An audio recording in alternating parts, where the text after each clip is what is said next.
Ever since Lisa moved to high school, everything has changed. Her best friend, Anya, moved to another city, and Lisa felt lost in this new, huge world. To fit in with the new company and become popular, she decided to throw a party.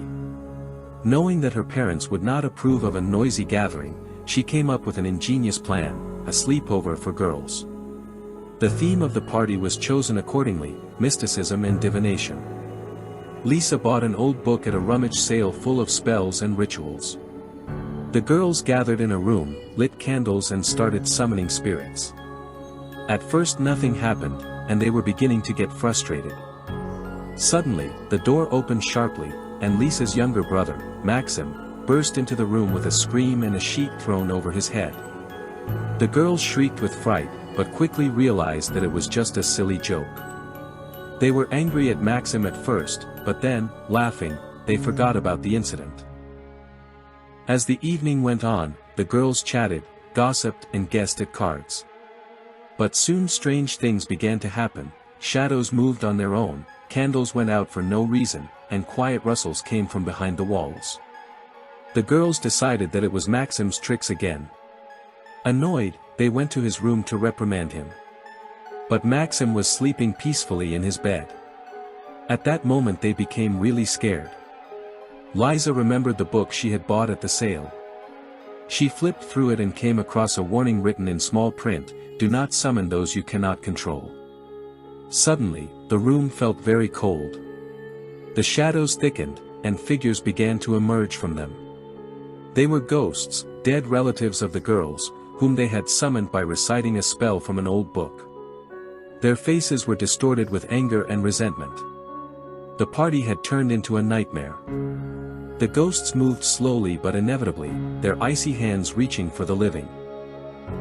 Katia was the first to scream when she saw in one of the ghosts her long-dead grandmother, who had hated her when she was alive.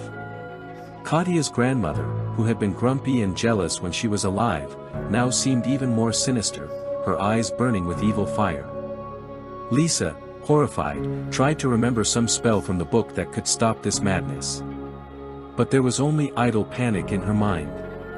She realized that the book she had so thoughtlessly bought had turned out to be a true portal to the world of the dead.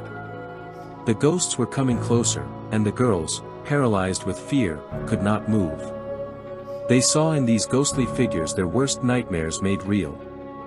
Masha saw her aunt, who had died of cancer, and now her face was disfigured by the disease even more. Lena saw her grandfather who had drowned, and now his eyes were full of seawater and his skin was covered with seaweed. The screams of the girls filled the house. Maxim, awakened by the noise, jumped out of his room and froze on the threshold, seeing the eerie picture. He did not understand what was happening, but instinctively felt the danger.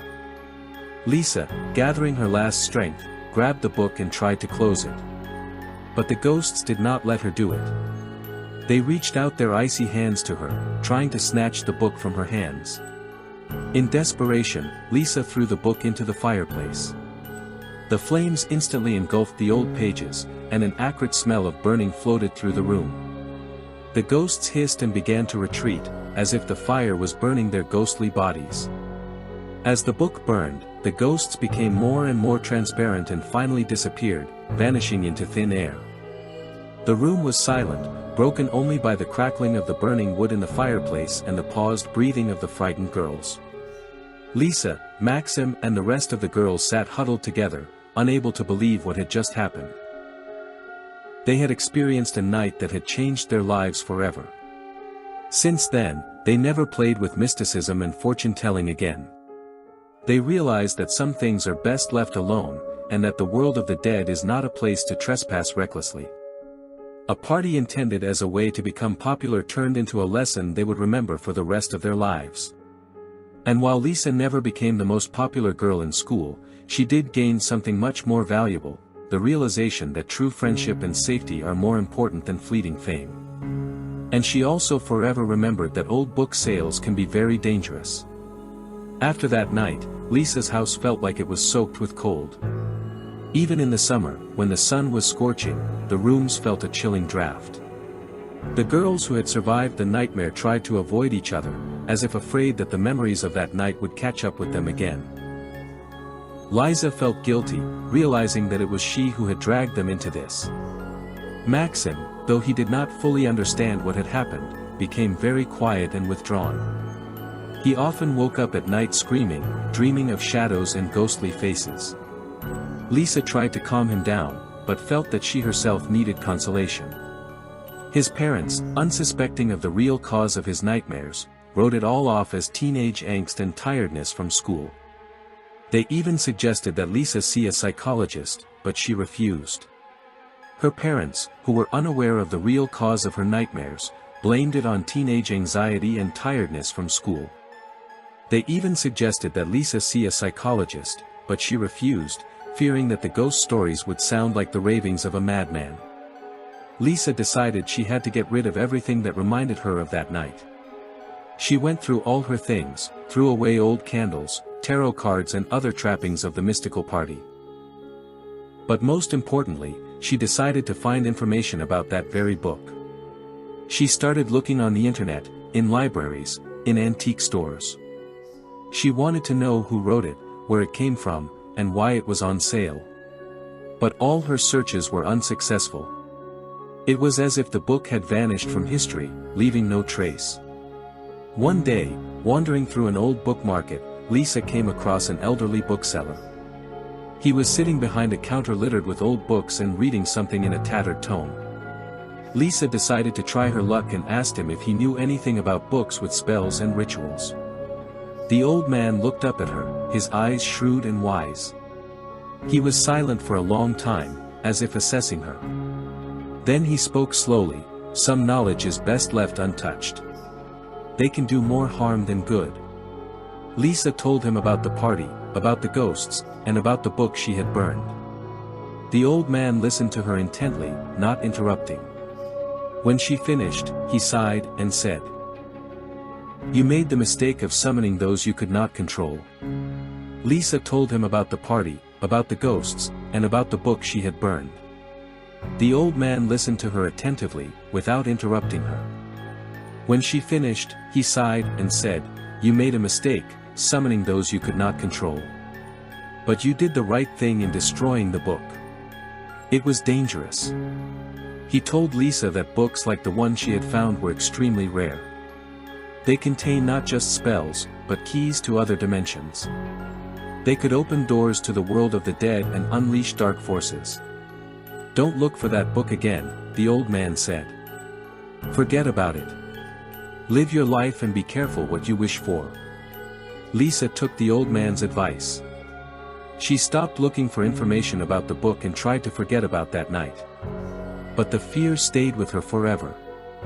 She knew that the world was full of secrets and dangers, and that some of them were better left untouched. Several years passed. Lisa finished school, went to university and started a new life. She made new friends, took an interest in her studies and tried not to remember the past. But sometimes, passing by old bookstores or hearing conversations about mysticism and divination, she felt a chill run down her spine. One day, back home for vacation, Lisa decided to visit Maxim. He had grown up and become quite an adult. He studied in another city and rarely came home. When Liza entered the house, she felt that something had changed. There was some strange atmosphere in the house, as if someone lived here besides Maxim. She found him in his room. He was sitting at the table and reading some book. Lisa came closer and saw that it was the same book she had burned many years ago. Lisa froze with horror. "From where did you get it from, Maxim?" she whispered, feeling the blood run cold in her veins. Maxim looked up at her. There wasn't an ounce of recognition in his eyes. They were empty and cold, like those ghosts she'd seen on that terrible night. "I found her," he spoke in a mechanical voice. "She was waiting for me." Liza tried to snatch the book from his hands, but he pushed her away with such force that she fell to the floor. Maxim stood up and began to read aloud the spell from the book. His voice grew louder and louder, and the darkness began to thicken in the room. Lisa realized that Maxim was possessed. The spirits they had summoned years ago had returned and taken over his mind. She had to stop him before it was too late. She tried to talk to him, to remind him of the past, of family, of love. But Maxim didn't react. He continued to recite the spell, and shadows began to appear around him. In desperation, Lisa grabbed the nearest object, a heavy table lamp, and hit Maxim over the head. He fell to the floor and the book fell out of his hands. Lisa ran over to the book and tried to destroy it. But it would not burn. It was as if it were enchanted, invulnerable to fire. Then Lisa remembered the old man's words, "Some knowledge is best left untouched." She realized that the only way to stop the evil was to return the book to where it came from. She took the book and left the house. She walked through the streets, not knowing where to go. But she felt the book leading her. Finally, she found herself in an old cemetery. She walked past graves until she found an abandoned crypt. She opened the door and stepped inside. The crypt was dark and cold. Cobwebs and mold hung on the walls. Lisa placed the book on the stone sarcophagus and walked out of the crypt. She closed the door and sealed it with stones. She hoped that the book would stay here forever and that no one else would be able to find it. When Liza returned home, she found that Maxim had disappeared. She looked everywhere for him, but couldn't find him. She knew he had left with the spirits they had summoned. Liza never saw Maxim again. She lived with guilt and fear. She knew that evil hadn't disappeared, it was just lurking. And she was afraid that one day it would return. Since then, Lisa has devoted her life to the study of the occult. She wanted to understand how the spirit world worked and how to protect herself and others from dark forces.